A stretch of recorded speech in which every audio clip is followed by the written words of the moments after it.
Welcome to the Grow Your Independent Consulting Business podcast. I'm Melisa Lieberman, a fellow IC and business coach. On this podcast, I teach you to become a consistently booked independent consultant without becoming a pushy salesperson or working 24/7. If I can do it, you can too. Listen on to find out how. Welcome to episode 266. This is Melisa Lieberman, and today we're talking about how to work 30 hours a week as an independent consultant without sacrificing revenue. And it could be 20 hours a week or 25 hours a week or 30, less than 40, without sacrificing revenue. This is so important. We just work 40 hours or even more because we're used to doing that and it's not necessary. So let's revisit that today so that you don't fall into the trap of just working what you're used to working because you've been conditioned to do so for so long in corporate and think that you have to do that in order to make the kind of money you want to make and the kind of impact you want to make as an independent consultant. So that's what we're here to break down here today. All right, let's talk about the agenda. First, we're going to talk about I'll share a companion resource with you. Then we'll talk about why 30 hours, put a number in there, but why less than 40. Then we'll move on to what you'll need to sacrifice to work 30 hours. It might not be what you expect. And then some examples. So what could this actually look like in practice from real consultants, not theory? So you have an idea of how this could work. And then I will share with you the 4 steps to transition to a 30-hour work week or a less than 40-hour work week. And then we'll finalize it with the steps to put this episode into action. All right, my friend, I'm so glad you're here listening. The companion resource for today's episode is my book, Grow Your Consulting Business, the 14-Step Roadmap to Make Your Independent Consulting Goals a Reality. It's a mouthful. But I wanted to highlight for you chapter 14, which is your WOB plus WIB system for time management, which stands for your working on the business plus working in the business system for time management, walking you through what this looks like to work in parallel and not start and stop on one or the other. And so many of the concepts we're going to be talking about today is in that chapter, as well as other concepts. So if you haven't yet done so, you can go download my book from my website and you can go straight to consultingbusinessbook.com to do that. And or, of course, you can find it on Amazon as well. But I recommend if you want to buy it on Amazon, I always love hard copy things. So you're definitely do that. At the same time, go download it from my website, consultingbusinessbook.com, because it comes with a toolkit. So you download the book PDF, and then it also comes with a toolkit that helps you to implement each of the steps in the book so that you can grow your consulting business, of course. All right, that is our companion resource for today. Now let's talk about this 30-hour work week. Again, I'm not going to say it again, but as we go forward, think about this, put it in whatever number you want it to be. Maybe it's 10, maybe it's 25, maybe it's 35, or maybe it's 60. Whatever the number is that you want that work week to look like most of the time, let's design that intentionally so you're not falling into that trap of just, I work as much as I need to, or I work around 40 or 50 hours because that's what I'm used to or what is expected of me. Or if I work less, I won't make as much. All of those things don't have to be true. So we want to examine this and get you to the place where you're working the number of hours in a week that you want to be working and covering client delivery, working on your business, and successfully running your business. So that's the first question I have for you. What are the number of hours you want to work in a given week on the average week? Or you could even look at it on a monthly basis or quarterly basis. Maybe it doesn't need to be even, right? And answer that question for yourself. And then answer why. Why do you want that? It might be because you want flexibility for family responsibilities and things you want to be doing. It might be that you want life flexibility. One of the best reasons I love is just because that's what I want to do. And it feels compelling enough to go after it and make it happen. But whatever the reason is for you, you do want it to be compelling because it's so easy to fall into those old habits, right? Where we just work to get the jobs done. We work, and in some ways, honestly, especially coming from a startup background, it was kind of a badge of honor, right? The more you work, the more visible you were, the more it seemed that you were contributing, and the more responsibility you ended up getting, right? And so often that can be the visual that the perception that we're creating or managing to in corporate. It doesn't have to be that way anymore now that you're own employer of choice. So, as your employer of choice, you want to define what is your work week? What does it look like? And why is it set up that way? So, that's the first piece of it. Now, let's talk about the sacrifices you're going to have to make in order to make this 30-hour work week possible for yourself.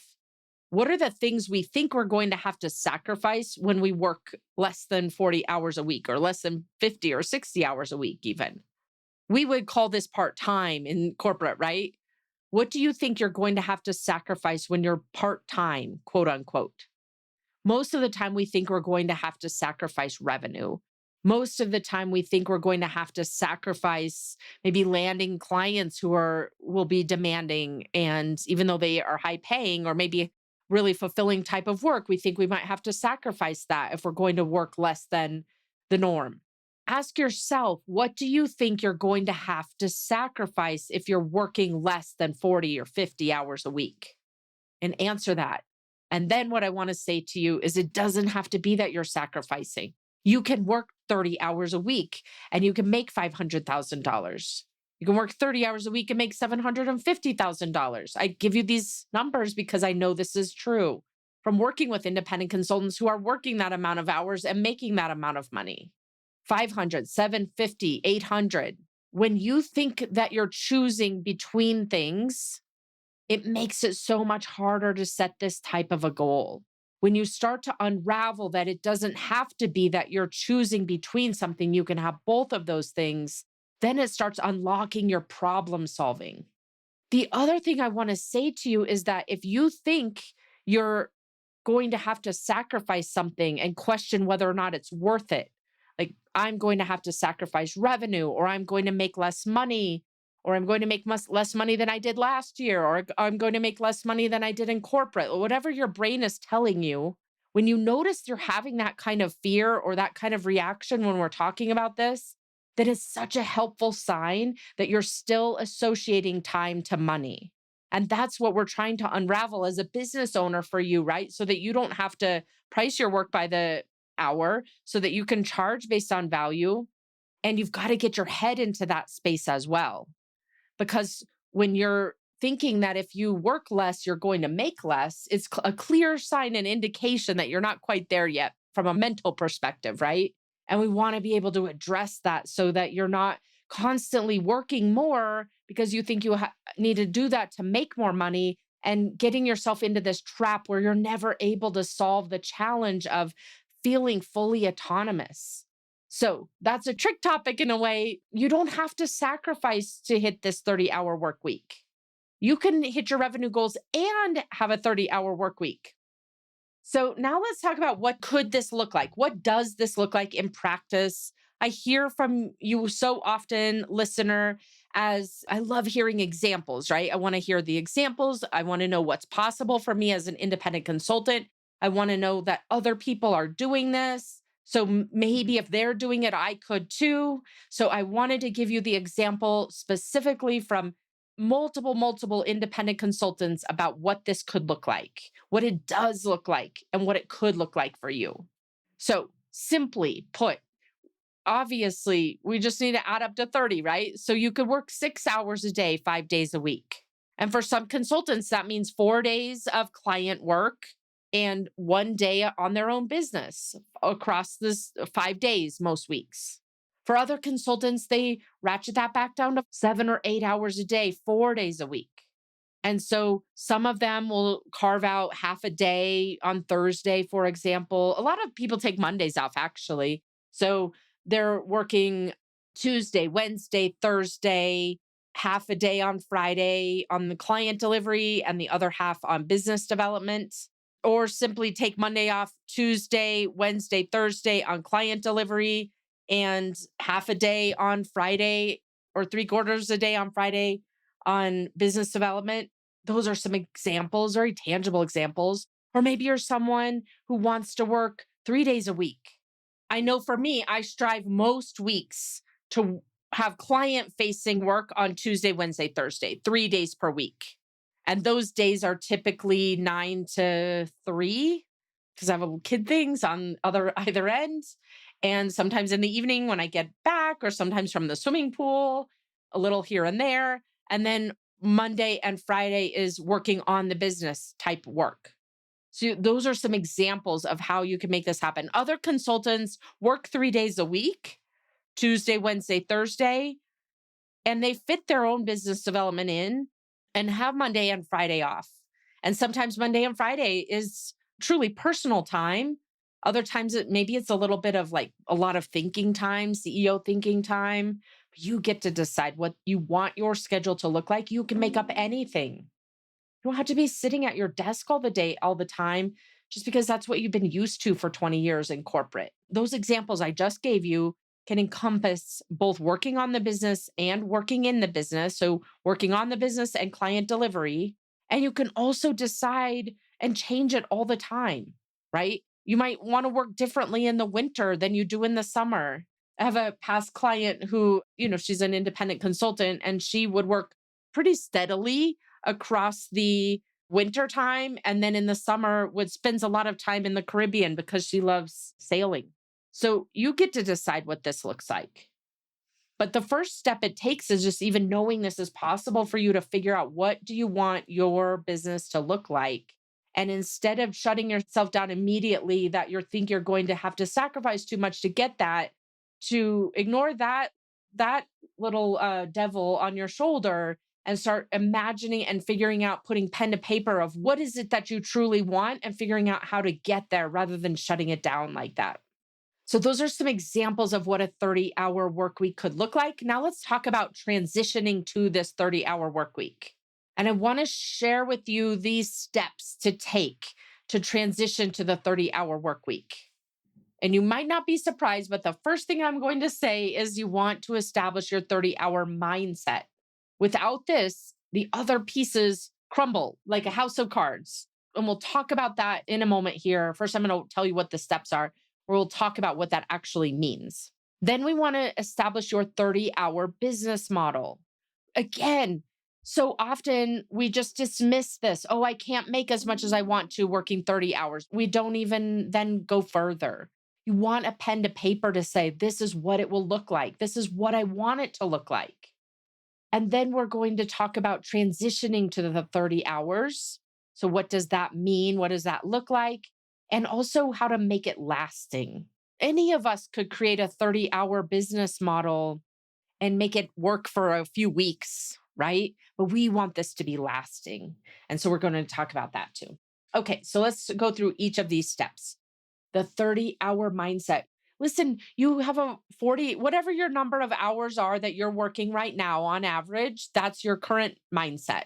So if you typically work 40 hours a week or 50 hours a week or 70 hours a week, or maybe you're already working 25 hours a week and you want to get to 20, whatever the number is, that's your current mindset. So you want to know why. Why is it? Ask yourself and establish some baseline awareness. In two areas, why am I working the number of hours I'm working right now? What do I think I'll have to sacrifice when I change to a 30-hour work week? What do I think about working 30 hours a week?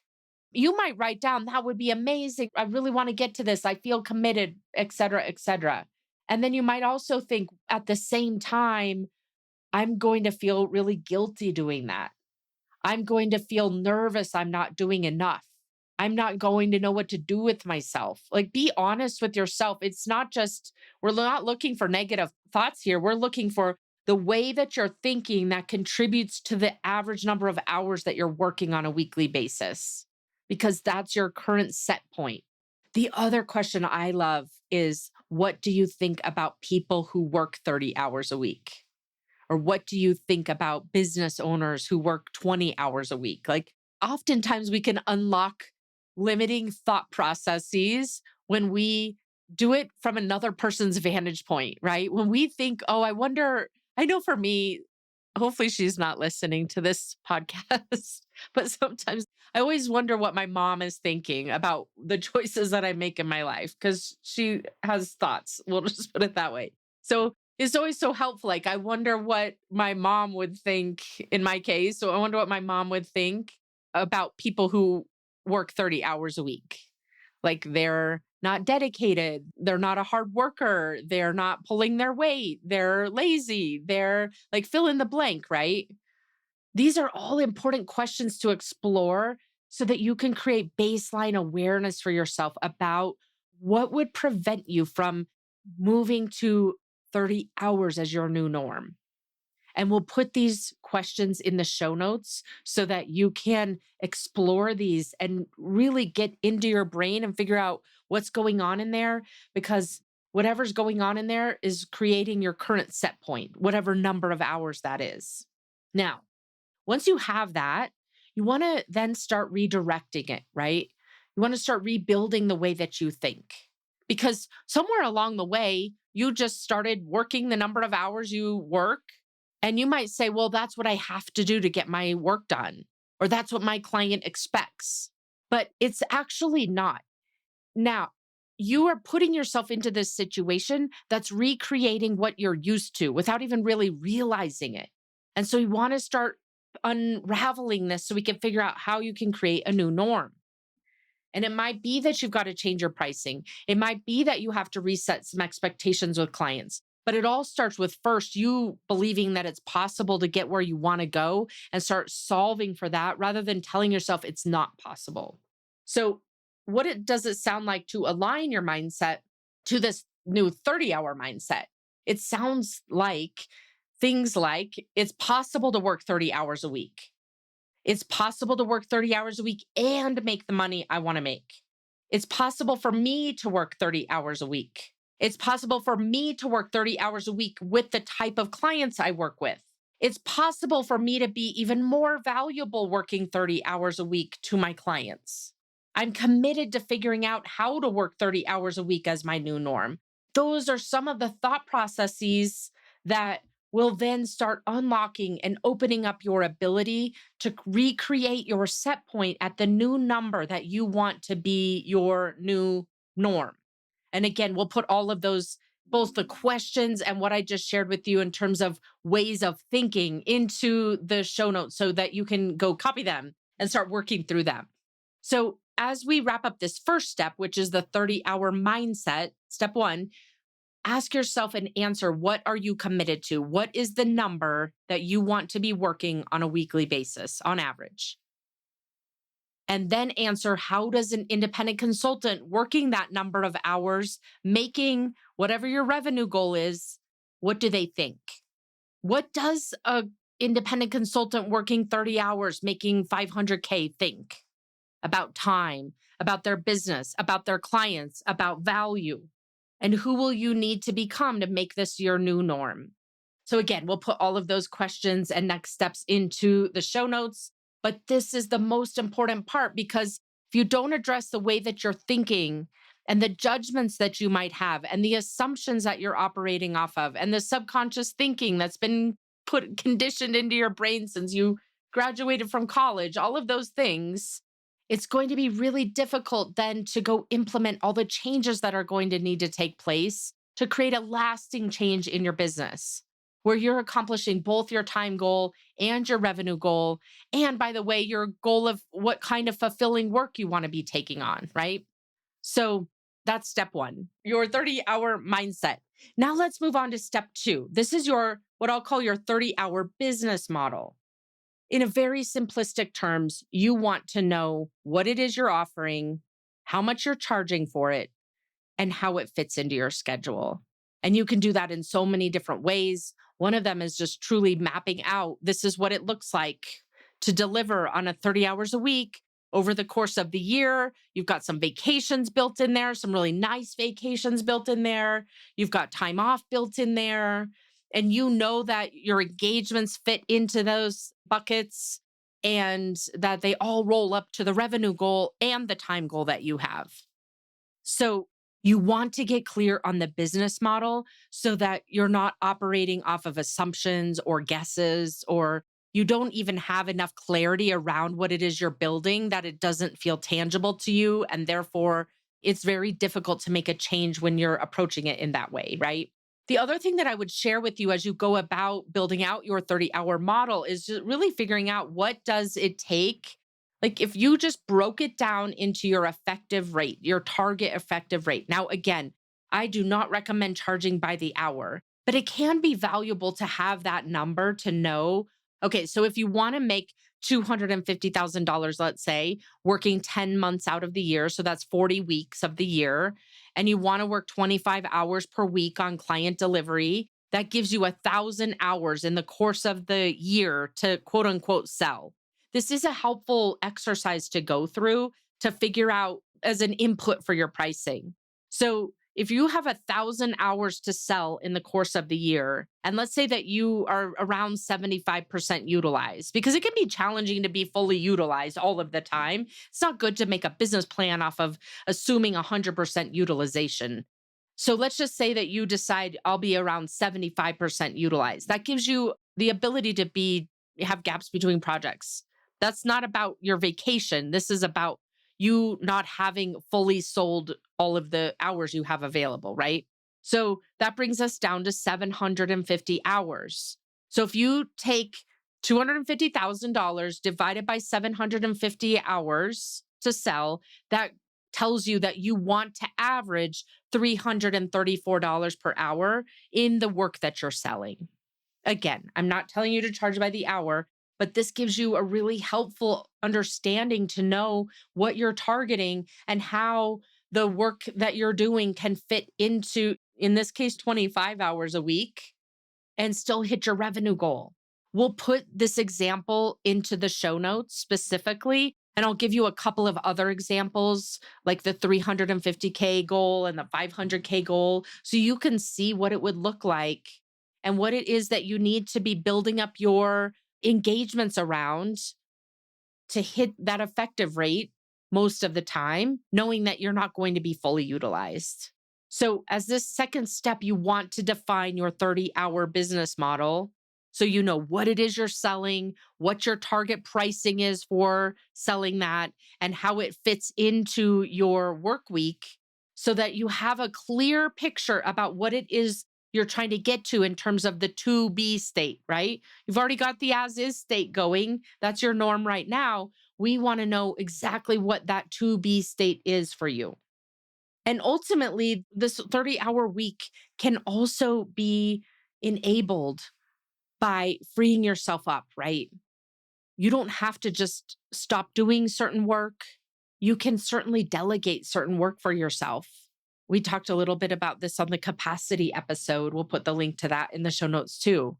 But look at what you're doing when you're looking at your overall week and what can you remove because you've delegated it to someone else. Maybe you hire an executive assistant or a virtual assistant, or you've got some internal consultants helping you that are not client facing. Maybe you want to have a resource that is client facing and creating, you've got that business leverage that you can be creating to free yourself up and buy back time. And also the personal leverage, housekeepers, house managers, food prep, all the things, right? So ask yourself as you are building out this 30-hour business model, where are you spending time on lower value or outsourceable activities? That's another great way to get yourself down into that 30-hour container, if you will. All right, now let's talk about the transition into the 30-hour week. So now we know we've got the mindset, we've got the clarity around the business model. Now we want to move into the 30-hour transition, making it happen. So first, we've got your clear goal, whatever it is. For example, I will work 30 hours a week and generate 500K in revenue. That's your compound goal. And then you commit to that. I am going to figure this out. It might take me 52 weeks of the year to figure it out, but I'm going to figure it out. That's what commitment sounds like. Commitment does not sound like, I hope that this works, I'll give it a try. It doesn't sound like that. It sounds like, I am going to figure out this out no matter how long it takes. no matter how many mistakes or failures I have. Not a problem. I'm going to figure it out. Then you're going to integrate your new 30-hour mindset. How does a 500K 30-hour business owner think? What are they doing? What are they not doing? Creating your new set point, your new norm. And then you want to watch for old habits to creep in. This happens so often. I work with independent consultants and they make changes in their business and it lasts for a while. And then they start noticing that they're going back to those old habits.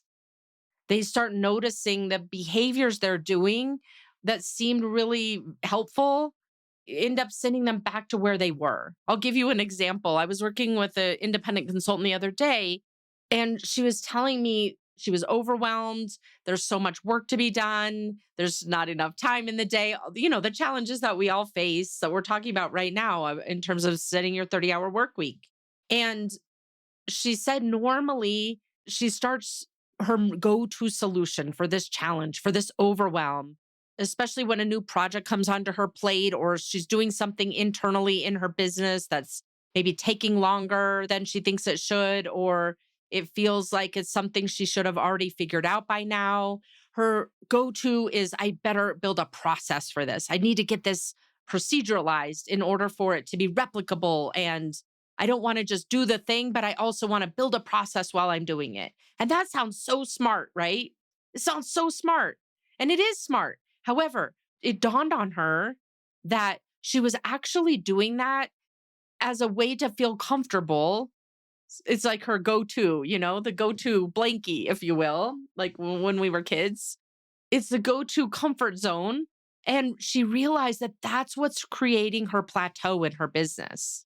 The plateau isn't created because she hasn't raised her prices. The plateau isn't because there aren't enough hours in the day. The plateau is actually because every time she starts getting overwhelmed and on the brink of having this lasting change and breakthrough, she ends up feeling overwhelmed. And so she goes back into this cycle of doing a bunch of internal process development and then gets herself right back to where she was. And so that's what I'm talking about for you as an example, to notice where you're recreating old patterns, where you're doing things that sound logical and smart, but it ends up just recreating what you're used to and putting you right back to where you started. Ask yourself, how can you add more value in less time?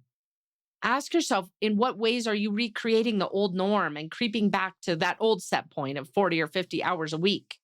So that's the fourth piece here. First, we established your goal, then we committed to it, then we integrated the new 30-hour mindset, then we are watching for old habits to creep in, and then finally, you're evaluating and adjusting. Give yourself, at the end of every week, did I hit my 30? Did I go over? Why did I go over? What am I going to test next week into this? Don't just write it off and say, oh, this week I was so busy because of X, Y, and Z. That's an excuse. That's not helpful. You could justify things all day long. But the point is every single week, if this is your goal to get to 30 hours or 25 or 20, whatever your number is, every single week gives you so many data points to say, if I could go back and do this over again, and I know I worked 55 hours, how would I get it to 30? Or this transition, you do this over and over and over again from a place of, I can't wait to have another week bad at this, versus, oh, I should have figured this out by now. So that's the formula for you to transition into the 30-hour week and to get yourself into a place where this is a lasting change.